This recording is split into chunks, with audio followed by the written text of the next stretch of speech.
Yo, what's up guys? Let's look at all of those Rift dungeons. I'm once again on the alt and you have to get 7 million to get the highest grade possible for doing the scout battle on 220. This is actually not that hard as long as you're using the right team. And also what you can see over here is that I went through a bit of a learning process, that the first two I didn't do that great. And the last few I pretty much did very well. So that's also why I'll start at the end and then go towards the front with those teams. As a quick few things that I do want to mention before we start.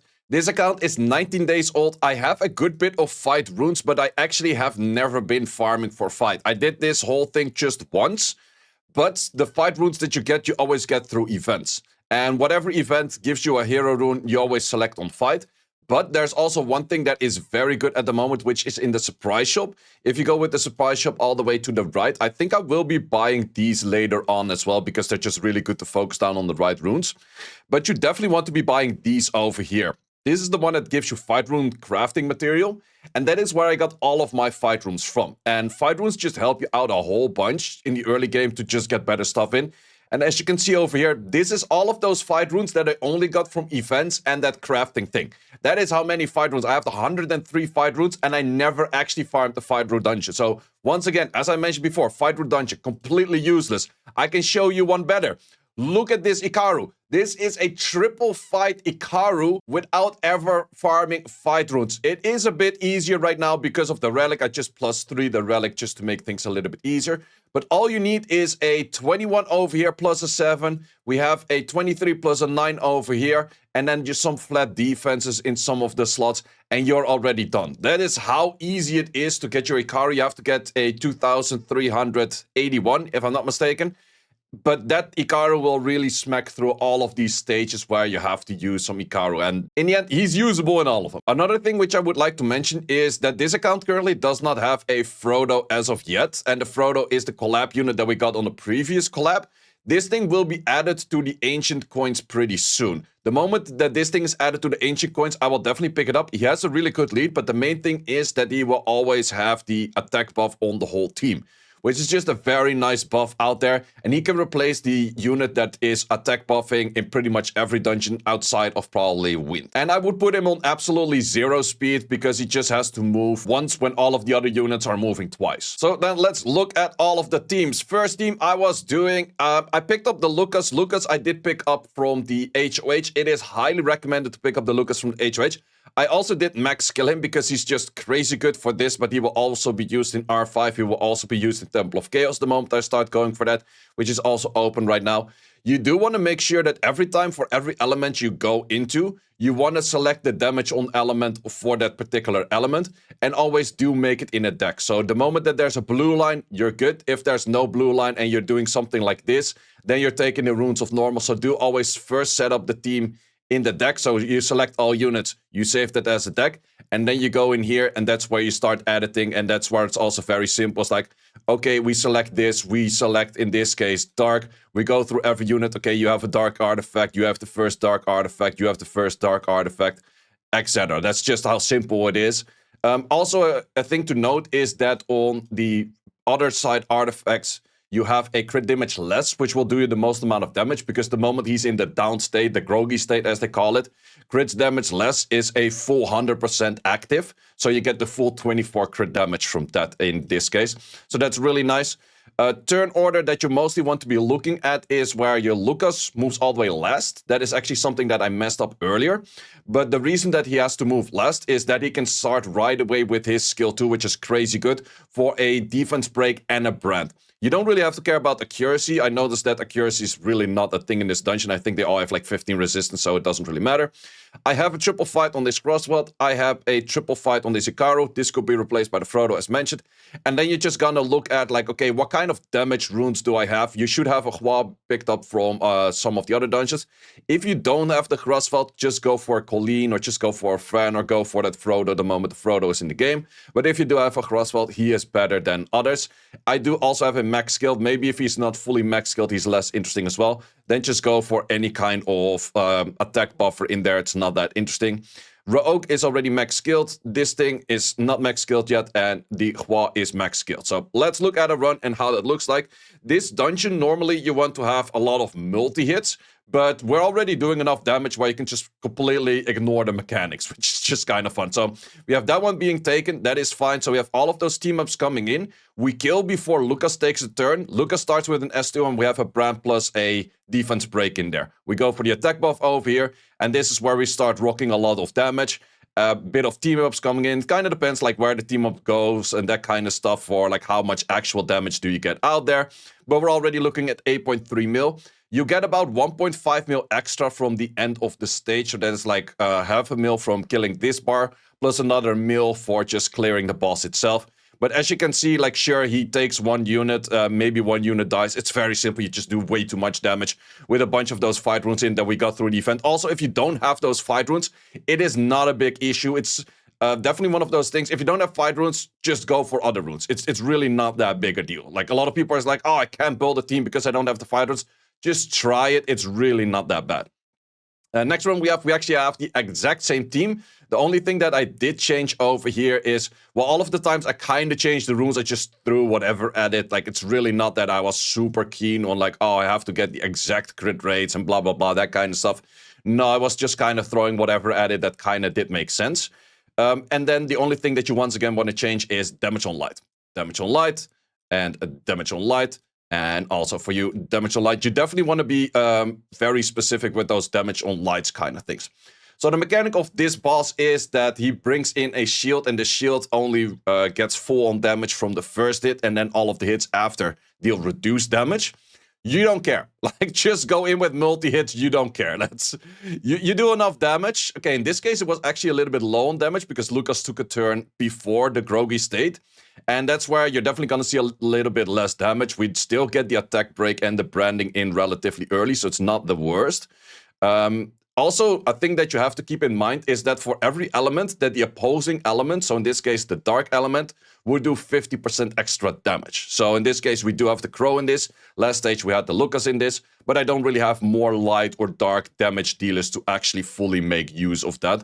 So in this case, once again, fairly simple run out there. It doesn't really, it's really that simple when you just have like a bit of runes already.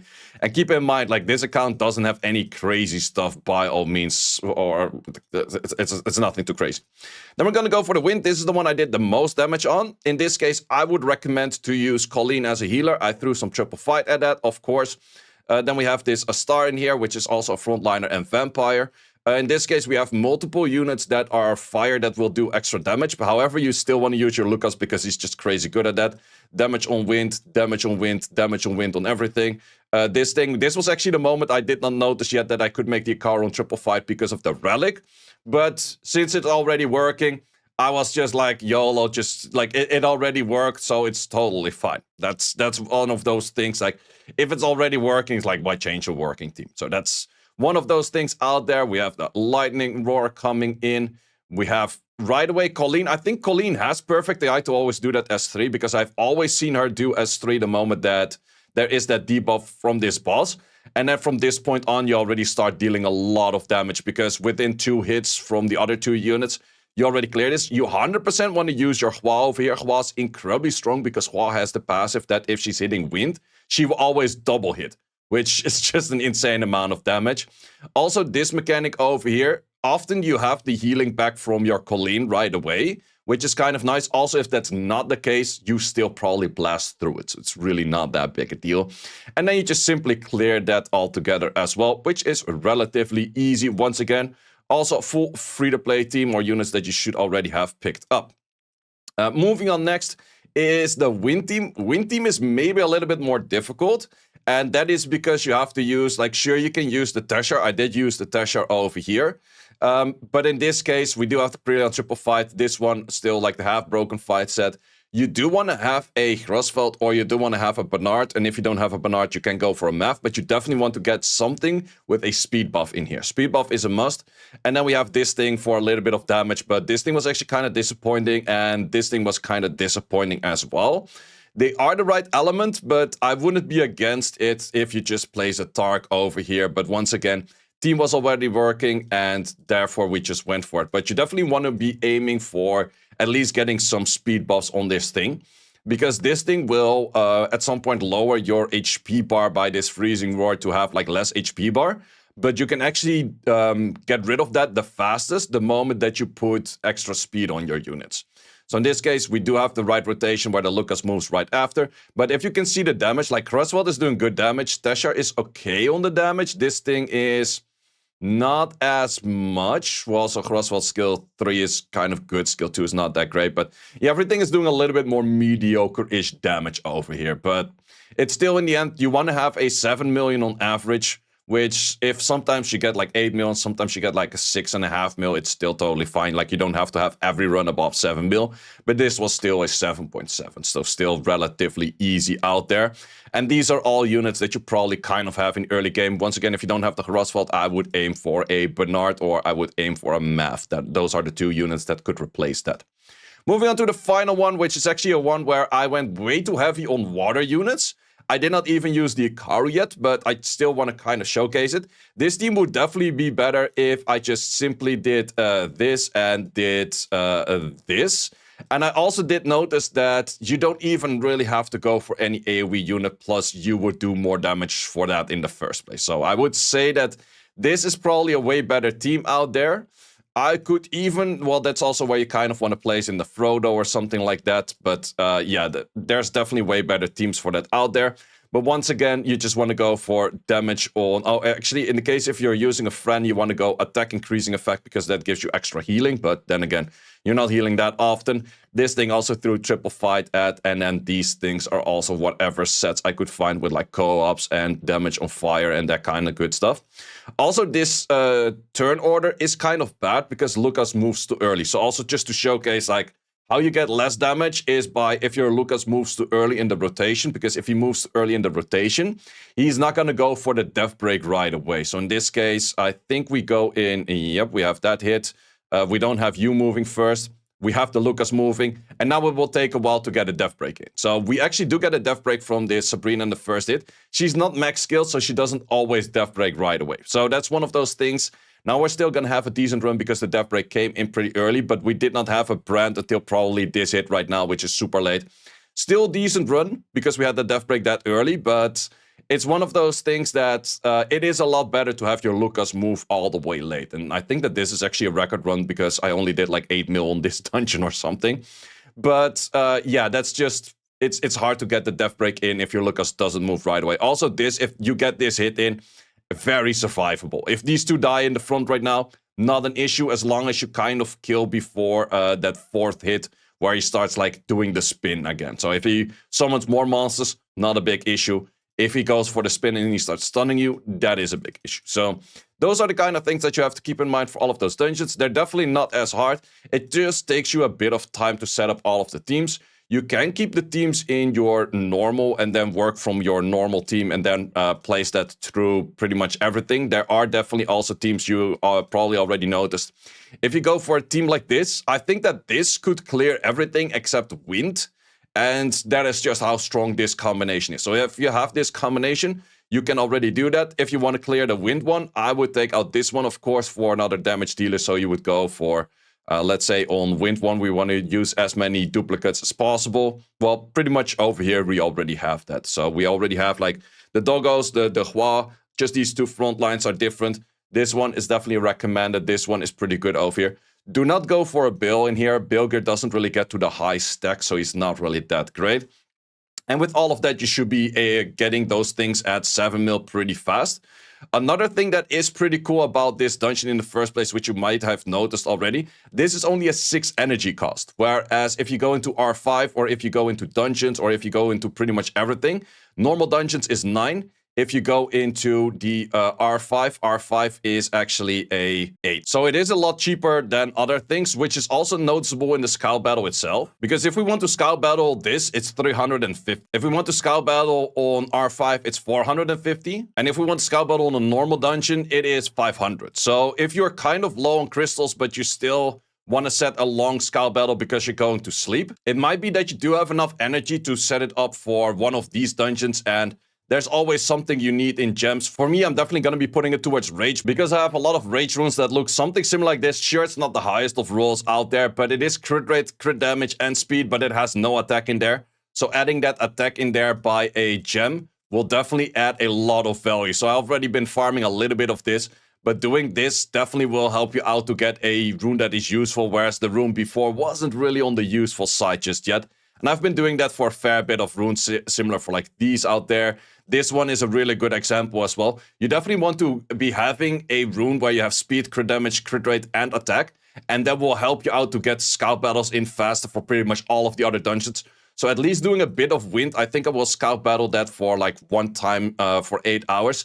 And that will give me enough stuff to work with that I can start making all of the other dungeons into like a sub 40 second as well. So also to showcase what are the average we're looking with right now, we're on a 0.27 over there. Haven't really tried to upgrade my Necro team just yet. This one is still a 47 second. This one is still that 1 minute. I do have all of these on max scout battle already. I do have the R5, at least the normal R5 on max scout battle already. I don't really see the need of going into any of the specifics just yet. But I do want to get the water and the fire one to scout battle level at some point. But for now, what I'm going to be aiming on is getting this one to a sub 40 and this one to a sub 40. But for that, I will need a little bit. I think what I mainly will need is a 1 day of this. And then maybe I should be getting this one first and then doing like 1 or 2 days of this one to try to get more artifacts on the right elemental damage. And then we can start working on this one. However, this one is probably the hardest one to upgrade. I do need a Julie for this. And funny enough, there is a Julie and I haven't picked up a Julie myself just yet. So let's see if we can get lucky. I would also need Julie on skill ups if I do want to get this. And I would need good enough artifacts to actually get there. So in the first place. So I'm not really sure if I'm going to be able to do this. Even if I get the Julie, please give me the Julie on this. Julie! Damn it, that's hard. So yeah, I do kind of have to get the Julie for that one if I do want to make it properly fast. But we'll see if I can make that work or not. And we do also have our first siege coming in. So next video will be me trying out a siege on this account. So if you don't want to miss it, follow the channel. And see you as always in the next one. Thanks for watching. If you would like to see more guides, join the Discord and check out the content tab for the guide video archive, which contains all of the guides that you might need. Hope to see you there.